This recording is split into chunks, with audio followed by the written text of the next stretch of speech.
C'est une autre belle journée pour des activités de plein air en toute sécurité à Beijing, sans étouffer dans le smog et pas besoin de porter de masque. Les données officielles montrent que la ville a enregistré seulement 23 jours de forte pollution en 2017 contre 58 en 2013. Et plus des 2 tiers de l'année ont été de bonnes journées en matière de qualité de l'air. Je vis à Beijing depuis 10 ans. Avant, je portais un masque les jours de smog. Les conditions se sont beaucoup améliorées.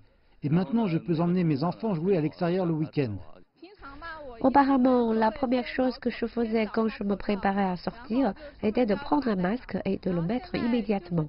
Mais maintenant, je le fais rarement. La capitale a connu une forte poussée de smog en 2013. Les gens passaient plus de la moitié de l'année à vivre sous un épais brouillard.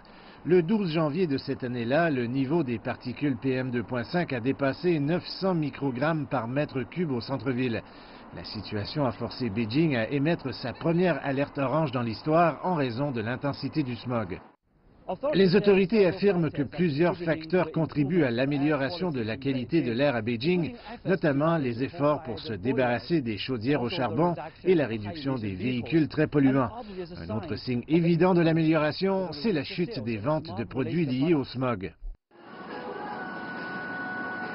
Dans les centres commerciaux de Beijing, la plupart des masques restent sur les étalages. C'est la même chose pour les autres produits ménagers, comme les purificateurs d'air. M. Wang travaille dans ce magasin depuis 3 ans. J'avais l'habitude de vendre de 20 à 30 purificateurs d'air chaque jour pendant les périodes de smog. Mais maintenant, le nombre est inférieur à 10 pour une semaine entière. Des clients potentiels ont finalement fait leur apparition après environ 2 heures d'attente.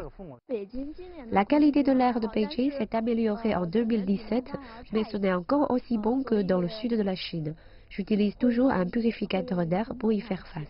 Les autorités de Beijing ont promis de limiter les émissions de particules de PM2.5 à 35 microgrammes par mètre cube d'ici 2030. C'est toujours supérieur au maximum de 10 microgrammes recommandé par l'Organisation mondiale de la santé. Les émissions de véhicules représentent un pourcentage croissant du total des polluants à Beijing. La prochaine étape sera intensifier la surveillance des véhicules à émissions élevées. Les responsables attribuent également ces améliorations à un temps plus sec et plus venteux au cours de la dernière année. Mais ils ont décidé de s'assurer que la tendance se maintienne en renforçant les contrôles des pollueurs pour que le ciel bleu continue sur la capitale.